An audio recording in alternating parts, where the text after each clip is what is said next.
அதிகமாக தேவையில்லாத சிந்தனைகள் போகிறது, நிறைய வந்து பார்த்திங்கன்னா தேவையில்லாத இந்த ஒரு ஃபிசிக்கல் ஒரு சாட்டிஸ்ஃபிகேஷன், அந்த மாதிரி விஷயங்களுக்கெல்லாம் கண்ட்ரோல் இல்லாமல் போய் என்னால் கண்ட்ரோலே பண்ண முடியல அப்படின்ற ஒரு ஃபீலாக இருக்கும் போது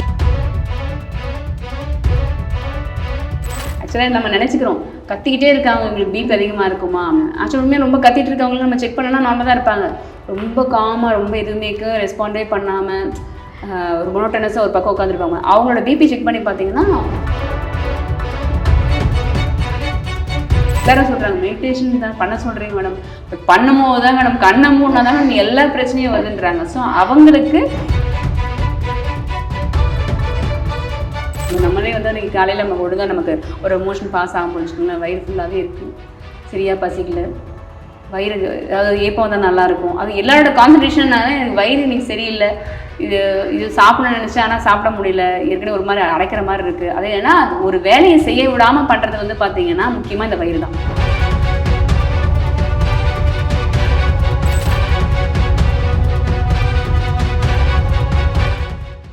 இப்போ ஆசனங்கள் பற்றியெல்லாம் நிறைய பேசணும். இந்த உடம்புல என்னென்ன சக்கரங்கள் இருக்குது, அது எப்படி வந்து நம்ம பாடியில் ரியாக்ட் பண்ணுது அப்படின்னு எங்களுக்கு கொஞ்சம் சொல்லுங்கள். ஓகே, ஸோ சக்ராஸ் அப்படிங்கிறது வந்து பார்த்தீங்கன்னா பொதுவாக இப்போ நீங்கள் சொல்கிற மாதிரி ஸ்பிரிச்சுவலுக்கு கீழே கொண்டு வந்துடுறாங்க. ஸோ சக்ரா வந்து 7 சக்கரங்கள் இருக்குது நமக்கு.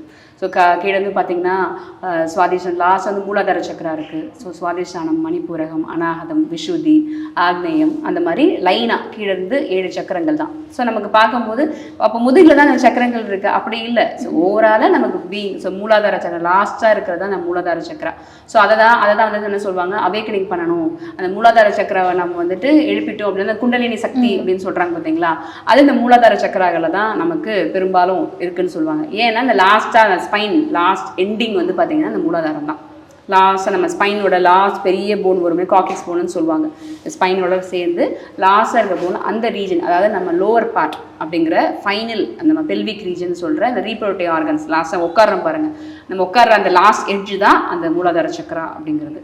ஸோ ஒவ்வொரு சக்கராஸ்க்கும் இப்போ நான் சொல்கிற மாதிரி அந்த லாஸ்ட்டாக மூலாதார சக்கரா அவேக்கனிங் பண்ணிட்டீங்கன்னா என்ன அர்த்தம், நான் என்னோட செல்ஃப் கண்ட்ரோலை இம்ப்ரூவ் பண்ணிக்கிறேன்னு அர்த்தம். ஸோ அந்த சக்ராஸை இம்ப்ரூவ் பண்ணுறதுனால என்னால் எல்லா அந்த ஒரு செக்ஷுவல் பார்ட்ன்ற ஒரு ரீப்ரொடக்டிவ் ஆர்கன் வரும்போது அந்த மாதிரி இருக்க விஷயங்கள் நமக்கு அதிகமாக தேவையில்லாத சிந்தனைகள் போகிறது, நிறைய வந்து பார்த்திங்கன்னா தேவையில்லாத இந்த ஒரு ஃபிசிக்கல் ஒரு சாட்டிஸ்ஃபிகேஷன், அந்த மாதிரி விஷயங்களுக்கெல்லாம் கண்ட்ரோல் இல்லாமல் போய் என்னால் கண்ட்ரோலே பண்ண முடியல அப்படின்ற ஒரு ஃபீலாக இருக்கும் போது இந்த மாதிரி ஒரு சக்ரா மெடிடேஷன்ஸ் நம்ம கொடுக்கும்போது அந்த பார்ட்டை நமக்கு ஆக்டிவேட் பண்ணி கான்சன்ட்ரேஷன் பண்ணி அதோட பெனிஃபிட்ஸ்லாம் நம்ம சொல்லும்போது ஆட்டோமேட்டிக்காக அந்த ஆர்கன்ஸோட அந்த ஃபீலோட கண்ட்ரோல் தேவையில்லாத அதீத ஃபீல் அப்படிங்கிற கண்ட்ரோலை வந்து நம்ம கண்ட்ரோல் கொண்டு வரணும்னா இந்த சக்ராஸ் மெடிடேஷனுங்கிற அப்படிங்கிற விஷயங்கள் சக்ரா மெடிடேஷன் இருக்குது. அதாவது என்னன்னா ஓவராலாக 7 சக்கரங்களையும் நம்ம கான்சன்ட்ரேஷன் பண்ணலாம். ஆனால் ஒரு சக்கராவுக்குமே வந்து பார்த்தீங்கன்னா ஒரு ஆர்கன் நமக்கு இருக்குது. பிளெயினாக வந்துட்டு ஒரு மூலாதார சக்கராவை கான்சன்ட்ரேட் பண்ணுங்க, இப்போ நீங்கள் மேலே இருந்து கீழே இருந்து கான்சன்ட்ரேஷன் பண்ண போகிறோம் அப்படின்னும் போது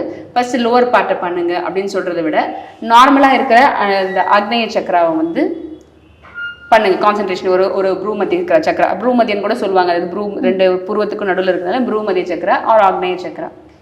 ஸோ அந்த சக்கராவை வந்து கான்சன்ட்ரேஷன் பண்ணுங்கன்னு சொன்னால் ஸோ மொத்த கான்சன்ட்ரேஷனும் உங்கள் பிரெயினோட மொத்த ஆக்டிவிட்டீஸையும் வந்து பார்த்தீங்கன்னா 2 பொட்டுக்கு நடுவில் வந்து கொண்டு வந்து கான்சன்ட்ரேட் பண்ணுங்கள். இது உங்கள் பிரெயின் ஆக்டிவிட்டீஸ் இம்ப்ரூவ் பண்ணணும், உங்கள் கான்சன்ட்ரேஷன் இம்ப்ரூவ் பண்ணணும். அடுத்தது தொண்டை, த்ரோட்டுக்கு கீழே அது தைராய்டு கம்ப்ளைண்ட் இருக்குது, இல்லை ஃபுட் பைப் இருக்குது, இவ்வளோ விஷயங்கள் இருக்குது. ஸோ விஷுதி சக்கரா அப்படின்னு. ஸோ விஷுதி சக்கராவை இம்ப்ரூவ் பண்ணுறதுக்கு என்ன பண்ணணும், ஸோ மாதிரி ஒருத்தருக்கும் ஒரு சக்கராஸை நம்ம சொல்லிக்கிட்டே வரும்போது அந்தந்த ரீஜனை நம்ம வந்து ஆக்டிவேட் பண்ணுறோம். கான்சன்ட்ரேஷன் பண்ணும்போது ஆட்டோமேட்டிக்காக அந்த ஆக்டிவேஷன் நடக்கும். ஸோ அதாவது எடுத்த உடனே இந்த சக்கரா இருக்குன்னு அப்படின்னு சொல்லாமல் அந்த சக்கரா நீங்கள் கான்சன்ட்ரேஷன் பண்ணுறதுனால அங்கே சுற்றி இருக்கிற இந்த ஆர்கன்ஸும் உங்களுக்கு ஆக்டிவேட் ஆகும். இதனால் வர ஆக்ஷன் என்ன, தைராய்டோட ஆக்ஷன் என்ன, தைராய்டு ப்ராப்ளம் இருக்குன்னா ஒன்றும் வெயிட் ஆகிறது, ஹைப்பர் தைராய்டிசம் ஆகும்போது என்ன ஆகுதுன்னா உங்களுக்கு கழுத்து முன்கழுத்து வீக்கமாகிறது. ஸோ இந்த ஹார்மோன் இம்பேலன்சஸ் நடக்கிறதுனால நமக்கு என்னென்ன பிரச்சனை வருது. இது போக த்ரோட்டில் நம்ம டான்சிலைட்டிஸ் கம்ப்ளைண்ட்டோ இல்லை நமக்கு ஃபுட் பைப்பில் வந்து ஏதாவது ப்ராப்ளம் இருக்குது, இந்த மாதிரி கம்ப்ளைண்ட்ஸ் எல்லாத்துமே வந்து பார்த்தா த்ரோட் சக்கரா தான் நமக்கு மெயின் திங். தட் இஸ் இந்த விஷுதி சக்கரா அப்படின்னு. ஸோ அதே மாதிரி அநாகத சக்கரா, ஸோ ஹார்ட் ப்ராப்ளம் இருக்குது, இல்லை பிபி ப்ராப்ளம் இருக்குது, இல்லை லங் ப்ராப்ளம் இருக்குது, அநாகதம் அது நமக்கு சென்டர் ஆஃப் செஸ்ட். ஸோ இப்போ நான் சொல்லும் போதே உங்கள் சென்டர் ஆஃப் செஸ்ட்டில் தான் இந்த அநாகத சக்கரம் அப்படிங்கிற விஷயங்கள் அமைஞ்சிருக்கு. இதை நீங்கள் கான்சன்ட்ரேஷன் பண்ணுறதுனால ஃபஸ்ட்டு பேசிக்கான விஷயங்கள் அதிகமான பதட்டம், அதிகமான ஸ்ட்ரெஸ், ரொம்ப ஸ்ட்ரெயின் ஆகிறது, ரொம்ப மனசு கவலையாக இருக்குங்க அப்படின்னு சொல்கிற விஷயங்கள். பதட்டமானாலே நாங்கள் சோகமாக இருப்பாங்க, ஆனால் அவங்க பிபி செக் பண்ணிங்கன்னு பார்த்தீங்கன்னா அதே மாதிரி அதாவது பிபி இருக்கிறவங்க கத்திக்கிட்டே இருக்காங்கன்னா தான் பிபி அதிகமாகும்னு கிடையாது. ஆக்சுவலாக நம்ம நினச்சிக்கிறோம் கத்திக்கிட்டே இருக்காங்க உங்களுக்கு பிபி அதிகமாக இருக்குமா. ஆக்சுவலாக உண்மையாக ரொம்ப கத்திட்டு இருக்கவங்களும் நம்ம செக் பண்ணோம்னா நார்மலாக தான் இருப்பாங்க. ரொம்ப காமாக ரொம்ப எதுவுமே ரெஸ்பாண்டே பண்ணாமல் ஒரு மோனோட்டனஸாக ஒரு பக்கம் உட்காந்துருப்பாங்க. அவங்களோட பிபி செக் பண்ணி பார்த்தீங்கன்னா ஜாஸ்தி இருக்கும். பிகாஸ் அவங்க எக்ஸ்ப்ளோரே பண்ணிக்காமல் அதிகமான ஸ்ட்ரெயின் வந்து கார்டியாக் அதை ஹார்ட்டுக்கு போட்டு கொடுக்க மைண்டுக்கும் ஹார்ட்டுக்கும் கொடுக்க ஆட்டோமேட்டிக்காக என்ன ஆகும்னா ப்ரெஷர் அதிகமாகி ப்ரெஷர் ஜாஸ்தி ஆகும். ஸோ கத்துறவங்களுக்கு ஆப்வியஸ்லி இருக்குது. பட் ஆனால் வந்து பார்த்தீங்கன்னா அதிகமாக ரொம்ப காமாக இருக்கவங்களுக்கு பிபி கம்மியாக இருக்கும்லாம் கிடையாது, அவங்களுக்கு ரொம்ப ஜாஸ்தி இருக்கும். ஏன்னா ஓவர் ஸ்ட்ரெயின் கொடுத்துக்கிட்டே இருக்கிறதுனால. ஸோ அப்போ அந்த மாதிரி சொல்லும்போது நம்ம சொல்லணும் இது மாதிரி ரொம்ப ஸ்ட்ரெஸ் இருக்குது, இல்லை உங்களுக்கு கார்டியாக் ப்ராப்ளம் தான் இருக்குது, இல்லை பிளாக் இருக்குது, இல்லை பிபி அதிகமாக இருக்குது. ஸோ இந்த சக்கராகளை ஞாபகம் வச்சுட்டு கான்சன்ட்ரேஷன் பண்ணுங்கள். ஸோ அந்த சக்கரா அவங்களுக்கு ஆக்டிவேட் ஆகிறதுனால ஆட்டோமேட்டிக்காக உங்களுக்கு இந்த லங் ப்ராப்ளம், அதாவது நுரையீரல் தன்மை பிரச்சனைகளை உள்ளவங்களுக்கோ இல்லை கார்டியாக் பிரச்சனை உள்ளவங்களுக்கோ வந்து பார்த்தீங்கன்னா உங்களுக்கு இம்ப்ரூவ் ஆக ஆரம்பிக்கும். அந்த ஹார்ட்டோட பம்பிங் கெப்பாசிட்டி வந்து நார்மலைஸ் ஆக ஆரம்பிக்கும் அப்படிங்கிற விஷயங்களை சொல்லிட்டு அதுக்கப்புறம் ஒரு கான்சன்ட்ரேஷன் பண்ண சொல்கிறேன்னு வச்சுக்கோங்களேன், உங்களுக்கு ஈஸியாக இருக்கும். ஸோ அப்போ அது மாதிரி ரெகுலராக பண்ண வந்து பார்த்தீங்கன்னா ஆட்டோமேட்டிக்காக உங்களுக்கு நம்ம பாடியில் இருக்கிற அந்த பேட்டர்ன் சேஞ்ச் ஆகும். நமக்கு பிஃபோர் மெடிடேஷனுக்கு பண்ணதுக்கப்புறமா ஆஃப்டருக்கும் பிபி செக் பண்ண சொல்லுவோம். இது எங்களுக்கு இந்த பிஜி ப்ராக்டிசஸ்லேயே எங்களுக்கு ஒரு ப்ராக்டிஸாகவே இருக்குது. இந்த மெடிடேஷன் பண்ணுறதுனால பிஃபோர் அண்ட் ஆஃப்டர் பிபி எப்படி இருந்துச்சு, பல்ஸ் ரேட் எப்படி இருந்துச்சு அப்படிங்கிற விஷயங்களை ரெஜிஸ்டர் பண்ணுவாங்க. ஆஃப்டர் மெடிடேஷன்லாம் முடிச்சதுக்கப்புறமும் அவங்களோட பல்ஸ் ரேட்டையும் இது செக் பண்ணுவாங்க. அதிகமானது வந்து பார்த்திங்கன்னா அப்படியே காமாகி அப்படி நார்மலாக இருக்கும். பிபியும் சரி பல்ஸும் சரி ஸ்லோ டவுன் அப்படி காமாக இருக்கும்.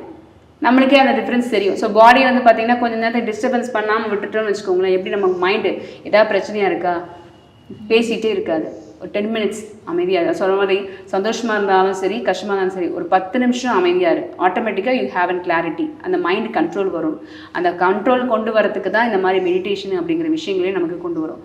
அதை அமைதியாக உட்காந்துட்டு இருந்தால் அமைதியாக உட்காரும் போது எனக்கு தேவையில்லாத யோசனைலாம் வருது அப்படிங்கிற அர்த்த கேள்வி வரும். எல்லாரும் சொல்கிறாங்க மெடிடேஷன் தான் பண்ண சொல்கிறீங்க மேடம், பட் பண்ணும்போது தான் மேடம் கண்ணை மூடினா தான் மேடம் எல்லா பிரச்சனையும் வருதுன்றாங்க. ஸோ அவங்களுக்கு இந்த மாதிரி சக்ரா மெடிடேஷன் அப்படிங்கிற விஷயங்கள் ரொம்ப ஹெல்ப்ஃபுல்லாக இருக்கும். ஏன்னா உன் கான்சன்ட்ரேஷன் செதறி போகுது, என்னால் பண்ண முடியல, எனக்கு ஏற்கனவே ஸ்ட்ரெஸ்ஸாக தானே இருக்கேன், நான் கண்ணை மூடும் போது தானே நான் ஸ்ட்ரெஸ்ஸாக இருக்கிற விஷயங்கள் திரும்பி வருது.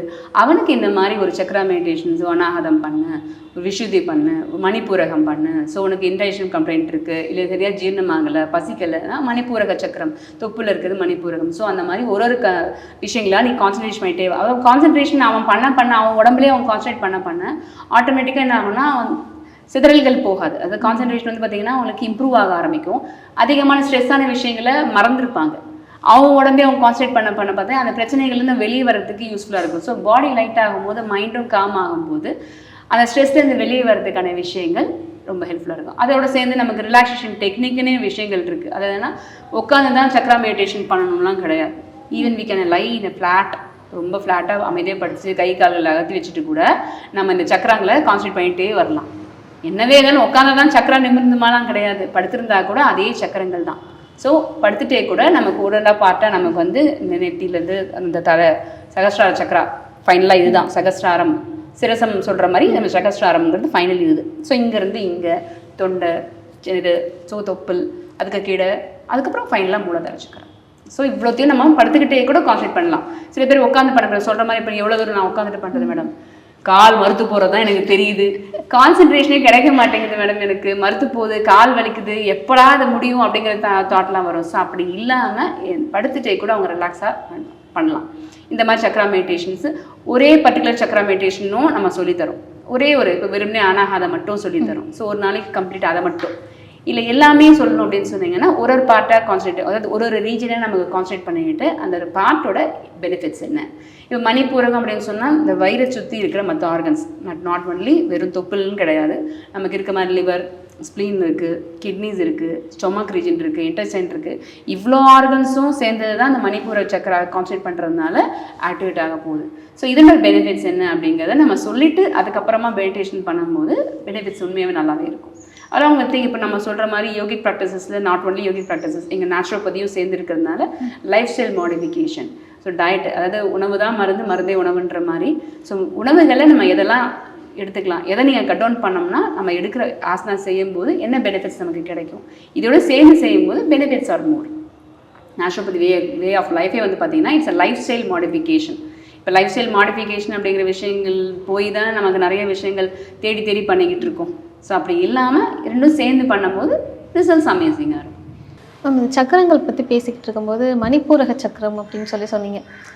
நான் ஒரு விஷயம் கேள்விப்பட்டேன். இந்த மணிப்பூரக சக்கரத்தை வந்து நீங்கள் ஆக்டிவேட் பண்ணுறது, அதில் கான்சென்ட்ரேட் பண்ணீங்க அப்படின்னா நிறைய க்ரியேட்டிவான தாட்ஸ் எல்லாம் வந்துட்டு அதுக்கு ஹெல்ப் பண்ணும் அப்படின்னு. அது உண்மையா? உண்மை அப்படின்ற எல்லா சக்கரஸ்க்கும் ஒரு மாதிரி பெனிஃபிட்ஸ் இருக்கிற மாதிரி மணிப்பூரை ஒருத்தருக்கும், அதாவது ஒரு சக்கராவை நீங்கள் எடுத்து நீங்கள் ஃபுல் டீட்டெயில்ஸ் படிச்சிங்கன்னா அப்போ எல்லா சக்கரஸும் நம்ம பண்ணணும் போல இருக்குது நமக்கு இருக்க பிரச்சனைக்குன்ற மாதிரி நமக்கு தோணுமா. ஸோ நீங்கள் சொல்கிற மாதிரி மணிப்பூரக சக்கரம் ஏன் நம்ம வயிறு, ஸோ வயிறு அப்படிங்கிற விஷயங்கள் தான் காமனாக. இப்போ எங்கள் நேச்சுரோபதி பொறுத்த வரைக்கும் constipation is the mother of all the disease அப்படிங்கிறது தான் வேர்டிங்கே. எங்களுக்கு ஃபஸ்ட்டு ஒரு நேச்சுரோபதி படிக்கும் போதே எங்களுக்கு ஃபஸ்ட்டு இன்ட்ரோவே கொடுக்கறது கான்ஸ்டிபேஷன், அதாவது மலச்சிக்கல், வயிறு தொந்தரவு தான் நம்ம உடம்புல இருக்கிற பல முக்கியமான நோய்களுக்கே காரணம்.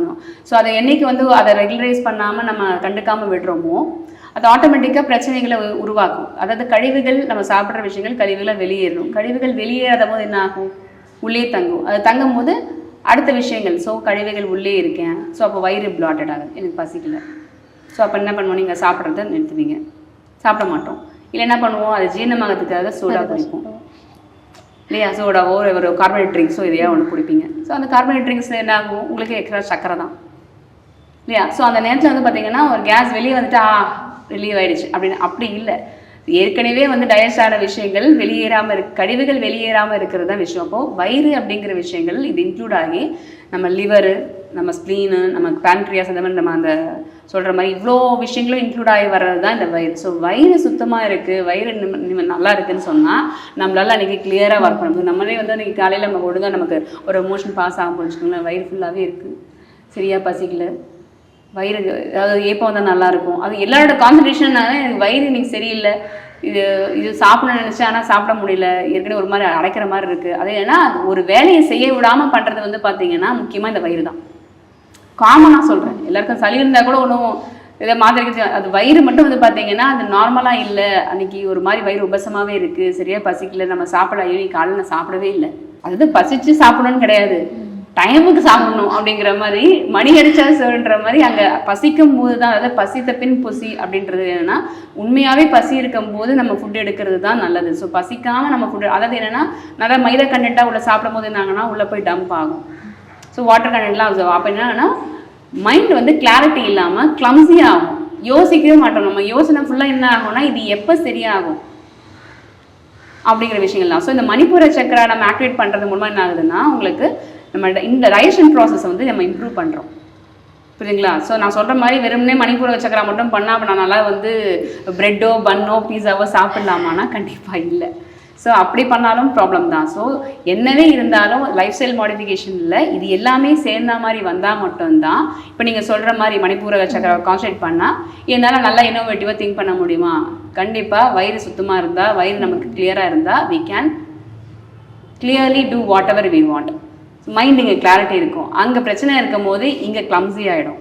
அப்போ இங்கன்னா வந்து இங்கே க்ளவுடி திங்கிங்ஸ் இருக்கும். கான்சன்ட்ரேஷன் இருக்கவங்களாம் வந்து பார்த்தீங்கன்னா க்ளவுடி, அதாவது இதுவும் சரியாகல, போகல, நான் ஒழுங்காக சாப்பிட்றது இல்லை, நெஞ்சு கரிப்பு இருந்துகிட்டே இருக்குது, வயிறு உபசமாகவே இருக்குது, என்னால் இது பண்ண முடியும், அதாவது என்னென்னா எல்லாரும் புலம்புறது தான் விஷயம் இருக்குது. அப்போ என்னென்னா அவனால் செய்ய முடிஞ்ச விஷயங்களால் அவனால் யோசிக்க முடியாது, நிறைய விஷயங்கள் செய்ய வேண்டியதுக்கு இருக்குது.